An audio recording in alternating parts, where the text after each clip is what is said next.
খুলনা বিশেষায়িত হাসপাতালের ডায়ালাইসিস ইউনিটের চিত্র এটি। একসময় প্রতিটি শয্যায় রোগী থাকলেও এখন অর্ধেকের বেশি খালি।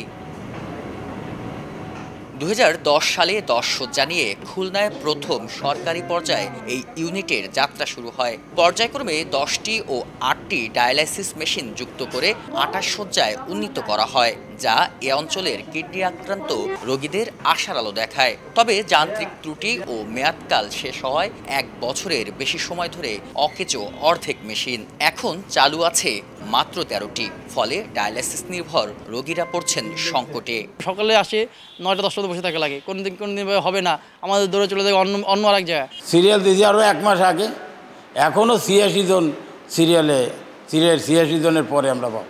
মেশিন কমে যাওয়ার ফলে এই ডায়ালাইসিস প্রার্থী যে রোগীর সংখ্যা সেটা কিছুটা কমে গেছে। শুধু ডায়ালাইসিস বিভাগ নয়, দীর্ঘ ৬ মাস ধরে নষ্ট ক্যাথ ল্যাব মেশিন, বন্ধ এনজিওগ্রাম ও হার্টে রিং পরানো। যন্ত্র সংকটের পাশাপাশি রিয়েজেন্ট, ব্লাড লাইন সহ প্রয়োজনীয় মালামালের সরবরাহের ঘাটতিতে মাঝে মাঝেই থেমে যাচ্ছে প্যাথোলজির কিছু পরীক্ষা। এনজিওগ্রাম মেশিনটা বন্ধ থাকার কারণে আমাদের সাধারণ জনগণের অনেক কষ্ট হয়। প্রতি মাসে ১৫ দিন পর এসে চেক আপ করানো লাগতেছে, তারপরে ওষুধ করা লাগতেছে, হয়রানি হওয়া লাগতেছে। এই এনজিওগ্রামটা যদি এখানে থাকতো তাহলে তো আমাকে উপকারী হতো। এদিকে কর্তৃপক্ষ বলছে সংশ্লিষ্টদের বারবার তাগাদা দিয়েও মিলছে না সমাধান।